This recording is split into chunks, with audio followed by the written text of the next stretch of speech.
comes the judge. There were questions at the start of this game. Could the Louisville Cardinals play well on the road? They won the first quarter 7-0 here in a tough place to play in Morgantown, West Virginia. There isn't a seat available for this game. No, and you know, both these defenses are pretty tough. Both defenses are playing well. Now West Virginia's offense has got to make something happen.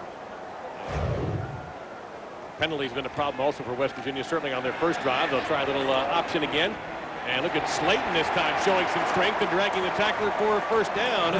That is actually Brandon Sharp on the stop. Now let's go to John Saunders for more. John? Well, Davis, the BCS Spotlight game presented by ADT. Update: Texas against Colorado, already up 7-0. Vince Young does what he does best, using his legs. 16 yards for the touchdown, 14-0 lead. Meanwhile, USC has touchdowns from Lendale White and Reggie Bush. They lead Notre Dame 14-7. Numbers 1 and 2 on top. Virginia Tech, number 3, idle this week for Frank Beamer and his squad. And West Virginia moves the ball into Louisville territory this time. Brandon Johnson, number 97, on the stop. We are in Morgantown, West Virginia. I'm Dave Lamont. Terry Bowden over here, and on the sidelines, Trunny Kusnerick, the Louisville Cardinals, and number 26, West Virginia. Again, one underneath in the Associated Press poll. And Terry, Louisville's offense, as advertised in their first drive, although they didn't do it their usual 2 minutes or less, but they've slowed down since then. Well, again, they're trying to be patient. This defense is not going to give them the deep ball for West Virginia. Now West Virginia's got to make something happen with their running attack right now. They do it with Slayton again. And Brandon Cox, number 88, in on the stop. Time for our Pacific Life game summary. And Louisville struck with their first drive. They did it with Michael Bush. He shows his speed right now. This is on the goal line drive. He comes to the outside with his speed, not just his size. Breaks contained, gets to the corner of the end zone, and scores. And Louisville goes up 7-0. Of course, he also had a 20-yard gain and a fake punt that sort of reset the drive for the Cardinals. That's the biggest play of the game at the moment. That was the critical play. Third down. Bednarik, he'll try to dump it underneath, and it looks like that pass was dropped. Now they called that a fumble. Slayton's got it. If it's ruled a fumble, and it looks like it is, Slayton takes it all the way down to the 26-yard line. Darius Renaud was the original receiver. He couldn't hang on. Now we have a flag. Number 10, Steve Slayton. Flag on the play. Personal foul. This is going to make you sick. If you're Rich Rodriguez, the head coach of West Virginia, a personal foul behind the play. After the play was over, late hit, number 62 on the offense, 15-yard penalty from the end of the play. The redshirt freshman Ryan Stanchek. Again, number 62, Ron Sanchek, as he chases the ball down. Not sure we can get him in the play, but now he's behind the ball carrier. He's moving back from behind the ball carrier. Tries to block behind a personal foul. Just throwing a block after the play is dead. And you saw that it was indeed Renaud who couldn't hang on, and I think the officials got the call right there. It looks like he did have possession, and Slayton just happened to be right there to pick it up. So instead of being at the 26-yard line of the Cardinals, West Virginia finds itself 1st and 10. That's the good news, but they're back at the 41. Second foolish penalty. We might have a replay call here. You know what? I said the officials may have gotten it right, but the replay official here in the Big East would like to take another look at this one. The prior play is under review. So will it be incomplete? That is the next question. And this crowd already a little bit annoyed at these officials, I think. And there you see the replay booth. And now they're going to go ahead and take one more look at this to determine if this is indeed a catch by Renaud.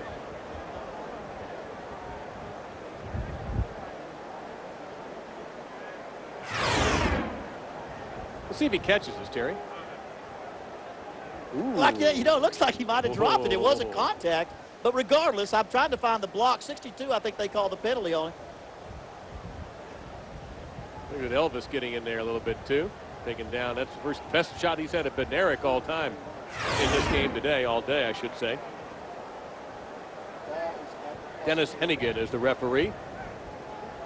In a play like that, the only question I would have is a lineman a lineman would not know when the whistle was dead because he's blocking a fumble recovery. You see the rules on the Big East. No challenges from the coaches. You can check the clock. Now, that's not the case here. And you could do 100 plays if you'd want to. Not that anybody would like to see that, but there is no limit. You know what? Having watched NFL games on Sunday and seeing these games, I kind of like this idea with the official just coming out instead of going in there and taking a look at that over the black cloth there, the black curtain. Let the replay guy do this. Yeah, and the main thing, if we're going to keep, I think, college football at a premium, is not let this thing get too long. After review, there was no catch on the play. The penalty will be enforced from the previous line of scrimmage, the 47-yard line. It will be third down. Oh, man. Now that really becomes a costly penalty. Yeah, I mean, like West Virginia right now, we've seen 2 foolish penalties, costly penalties. The personal foul from somebody sitting on the bench earlier, and now the late penalty as he throws the ball. Now watch the receiver coming across right here. There he is with a catch. Dave, you called it. Really, nobody made him drop the ball. And I think, you It know looks what? pretty good, doesn't it? I think they got it right. But I have another chance to look at it. I think he dropped it. Watch his back foot here, Terry. All right, he's okay. Not this foot. Watch the left foot. He's gone. Yeah. It's gone. He doesn't have control. So I think I agree that's incomplete. Well, it was over. It will be fourth down. Yep, and they got the down correct. So, Terry, about a minute and a half ago, West Virginia was looking at first down from the Louisville 26. I don't know how much time Rich Rodriguez devotes to his halftime talks, but I'll guarantee you the discussion about bad penalties is going to come up. Foolish penalty is one of those things you can't have in a game like this, where he's got to have great play and can't be playing behind the chains. He's had 2 foolish penalties that have hurt 2 drives.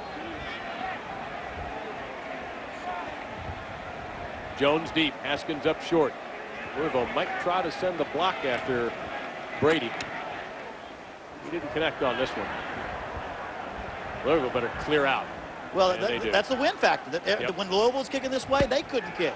Now Louisville has got the win with their passing attack because it's obviously that you So can't. a turn against West Virginia. They went from having great field position after a 32-yard punt. They don't even have the ball. Brian Brown will try to direct the Cardinal offense and batten their lead. Well, earlier we talked about how the Morgantown crowd had gotten a bit quiet. The West Virginia defense now trying to get them geared up and see if they can stop this Louisville team, which normally scores at an average of 2 minutes and 25 seconds. They lead 7-zip. Brom trying to go deep. Good coverage. He doesn't run that much. And he is chased by McClee out of bounds. All right, it's time for our Aflac trivia question. I like this one, Terry. This is a good one. All right. Louisville's Elvis Dumervil has been named the Big East Conference Defensive Player of the Week 3 times this season. Who are the only players to be named Big East Defensive Player of the Week 4 times in a season? Now, I thought of one as soon as I saw the question, but the others I got to think about. I've got one in my mind. All right, we'll give you the answer in a little bit. Brown picked up 5 that time. We'll let somebody else who's good at it do the rushing. That is Bush, and that is a first down. 8 yards, and nobody touched him for the first 5. Hathaway among the tacklers that time. The sophomore, Bobby Hathaway, number 55, brings up another first down for the Cardinals. You've got to give the offensive line credit on that play because there was a huge hole right there. Any back, I think, could have gotten through the line of scrimmage on that one now as Louisville just took control of the line of scrimmage on that play. 8-yard gain. Louisville now, there's a sense here, Terry, that after all the adversity West Virginia has brought on themselves, that Louisville here, if they take advantage of that and put up another 7, the Mountaineers could have a little trouble. They try a little reverse action of their own. Big block. This will be a first down and more. We told you about the speed of Douglas, and you saw a good of it that time. A good look at the speed. Henry Douglas, there is a flag down. Did you spot something? Well, no, I thought there was a big clip that did not get called. I want to see that as we see. Watch the reverse coming. This across the field. The reverse coming across. Excellent setup of the reverse here. Watch right. Holding number 58 on the offense. 10-yard penalty from the spot of the play. Repeat first down.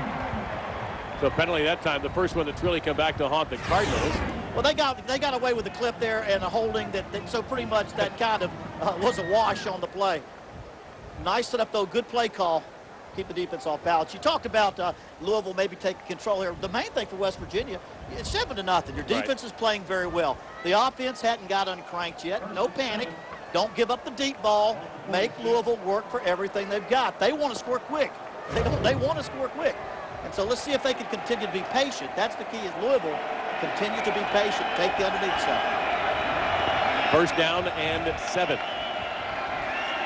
Still haven't thrown deep. They'll go to the out pattern that time. The first catch of the day for Mario Urrutia, the outstanding freshman, 6'6", 220 pounds. Anthony Mims on the stop. Let's go down to the sidelines and Trenny. Well, thanks very much, Dave. Well, obviously, head coaches strive to keep kids from their home states in their home schools, and Coach Bobby Petrino is no different. He has 4 key players from the Louisville area, including Michael Bush and quarterback Brian Brom. He said going to the Big East, getting that BCS bid was key. In fact, Brian Brom was going to go to either Notre Dame or Tennessee, but ended up deciding on Louisville because of just that, guys. All right, Trenny, thanks. Comes up second down and short for the Cardinals. It's Bush again. It's a first down. Boy, the cutback, he can go left or right. It doesn't seem to matter. And he will rumble to nearly the 30-yard line before Boo McLeave could trip him up. You know, his feet don't hardly leave the ground. That's one of those guys, and you know, those old saying, lift your knees high and run. Great runner. Watch him from the side here. You'll come right at you right now. His feet don't go very high. A great runner, the feet don't get very high off the ground. They're always real close. You can change direction quickly. And that's what he does a great job of. 16-yard pickup to the 33-yard line. He's got to be close to 100 yards already. So we have him. I don't want to take it too far back. It reminds me of Herschel Walker. Yeah, you think? Is he as fast as Herschel? I don't think he's fast. Just the way the feet real close to the ground. This time they dump it off to George Stripling. This is a very promising player. He's going to get a little bit more of a look today with the injury to Colby Smith. Anthony Mims on the stop, but Stripling in relief of Bush. And another first down for the Cardinals. This is the first series that I've really thought West Virginia's played on their heels. Here's the great swing pass, just an outlet pass for Brian Brom as he comes up. Square your shoulders, make the tackle downfield. Well, these guys in Louisville, they're continuing to get yardage after contact. Well, they are very good at yardage after catch as a rule. Stripling just ran out of real estate that time. And a good stop made by number 44, Monty Ivy. Ivy getting an opportunity to play here in relief of McLeave. Morty Ivy, pardon me. And he is a redshirt freshman. You know, Trenny mentioned Brian Brom because they were in the Big East going to Louisville. I kind of wonder if the fact that his dad played there and his brother Jeff was a great quarterback there, and he's on the staff, might have had a little bit too. I kind of like to play where my dad coached too. My brothers. 2nd and 8.